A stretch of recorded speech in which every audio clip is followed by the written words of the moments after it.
औज़ुबिल्लाहिमिनश्शैतानिर्रजीम बिस्मिल्लाहिर्रहमानिर्रहीम। अस्सलाम वालेकुम। मैं हकीम मोहम्मद मोइन अब्दुल्ला दुआखाना सूफियाबाद।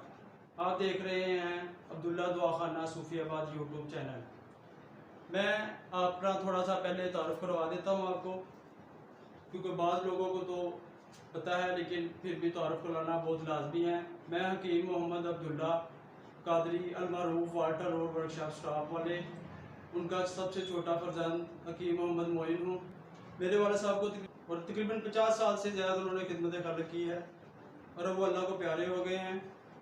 और उनका सबसे बड़ा बेटा हकीम मोहम्मद अमीन, जिनका दवाखाना शेखुपुरा रोड कोट अब्दुल मालिक बाज़ार में है। उनके बड़े बेटे हकीम मोहम्मद अदील उनकी खिदमत सर अंजाम दे रहे हैं। और जो हमारी मेन ब्रांच है हकीम मोहम्मद अब्दुल्ला कादरी दवाखाना, ये Walter road workshop staff main बाज़ार में है। अब वाले साहब की जगह पे हकीम मोहम्मद मुबीन कादरी की ड्यूटी सर अंजाम दे रहे हैं। हकीम मोहम्मद मुबीन को तकरीबन 25 साल से ज़्यादा हिकमत करते हुए और वाले साहब की जगह पर ड्यूटी दे रहे हैं। अल्लाह पाक उनको भी ज़िंदगी तंदुरुस्ती अता फरमाए, सलामत रहें, आबाद रहें।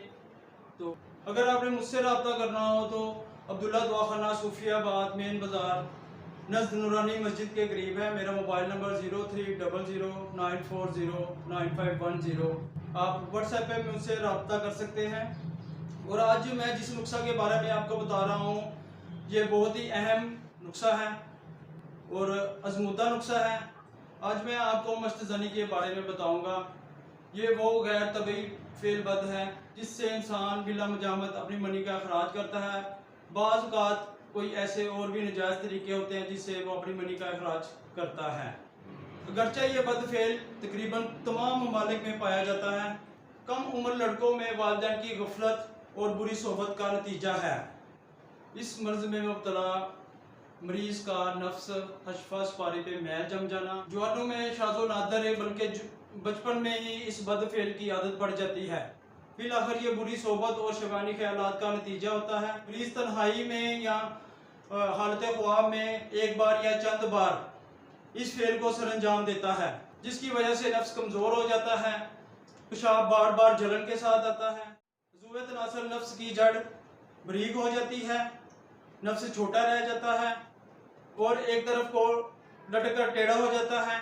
नफ्स के ज़कील हिस्स हो जाने की वजह से शहवत बड़ी तेज़ी से गालब होती है और बहुत ही जल्द गायब भी हो जाती है। और आखिरकार मरीज जरियान इतलाम कतरे आना शरीत-ए-अंज़ाल नामर्दगी में मुब्तला हो जाता है। साथ ही इसके ख्यालात परेशान हो जाते हैं और हिम्मत पस्त हो जाती है। सुस्ती और काहली का शिकार हो जाता है। कारोबार में दिल नहीं लगता। लोगों की मजालत से नफरत और तन्हाई से रगीबत हो जाती है। मारे शर्म के किसी से आंख नहीं मिला सकता। आम जिस्मानी कमजोरी होती है। हाथ पांव सुन्न और ठंडे रहते हैं। चेहरे पर हवाइयाँ उड़ी रहती हैं। बस यूँ कहें कि अल्लाह की लानत बरसती है। आंखों के नीचे स्याह हल्के पड़ जाते हैं। हाफजा कमज़ोर हो जाता है और इस बदफेल की वजह से इंसान नामर्दगी का शिकार हो जाता है, शादी के काबिल नहीं रहता। तो इस नुस्खे को बनाने के लिए आपको सबसे पहले चाहिए रोगने कंद।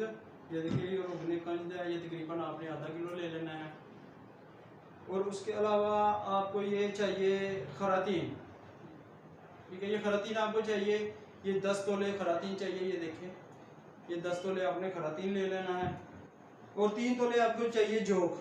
ये 3 तोले आपने जोग ले लेनी है। ठीक है, ये आपको पंसारी से बासानी सारा सामान मिल जाएगा जो मैं आपको बता रहा हूँ। और भेड़ बूटी आपने ले लेनी है तकरीबन 3 तोला।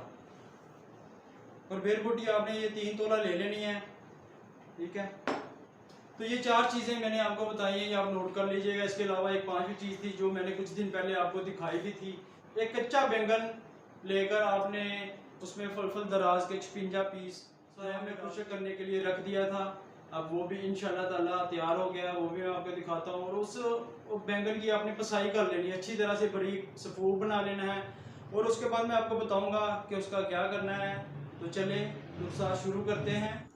सबसे पहले आपने ये गोल बैंगन लेना है कच्चा। ठीक है, और साथ ये फल दराज लेनी है आपने। ठीक है, ये देख लें फल दराज, ये आपने तकरीबन 56 पीस लेने हैं इसके फल दराज के। लेकिन सबसे पहले आपने ये बैंगन में फल दराज के पीस इस तरह अच्छी तरह से आपने इसमें डाल देने हैं।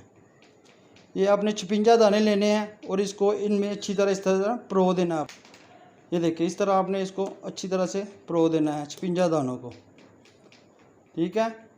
और ये अच्छी तरह से आपने ये सारे तकरीबन ये देखें ये सारे आपने 56 के 56 दाने इसमें अच्छी तरह से परो कर, तो ये देखें ये 56 पीस आपने फल दराज के इसमें अच्छी तरह से ये इस तरह आपने डाल देने हैं।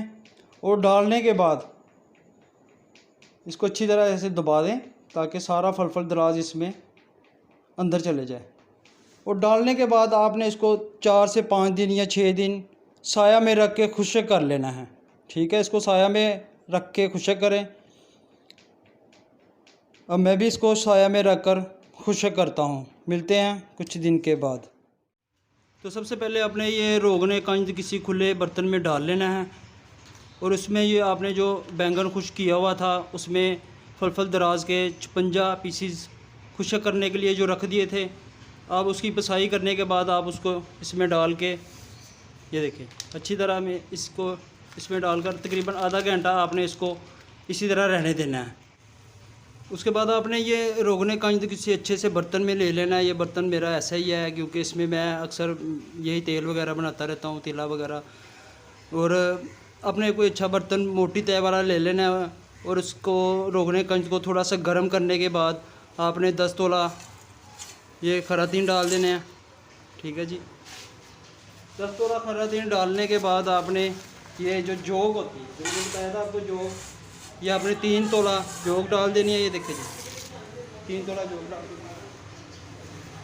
3 तोला जोग डालने के बाद बेर बूटी ये भी आपने 3 तोला डाल के और नीचे से आंच आपने तेज़ कर देनी है चूल्हे की और इसको अच्छी तरह से फ्राई कर लेना है आपने, ठीक। नीचे तेज़ आंच करके आपने इसको तड़का जैसे लगाते हैं उस तरह अच्छी तरह से आपने इसको भून लेना है चीज़ जी, ठीक है। आपको याद रहे आधा किलो रोगने कंज था, तिलों का तेल जिसको बोलते हैं, और एक बैंगन फल दराज के जो पीस हमने साया में खुश्क किए थे वो पीस पिसाई करके हमने डाले हैं और 10 तोला खरातीन डाले हैं और 3 तोला जोग डाले हैं और 3 तोला बेर बूटी। आपने इसको अच्छी तरह से इस तरह भून लेना है, ठीक है जी। अभी अच्छी तरह इसको भून के फ्राई करके पहले आप इसको अच्छी तरह से भून लें तो फिर मैं आपको उसके बाद बताता हूँ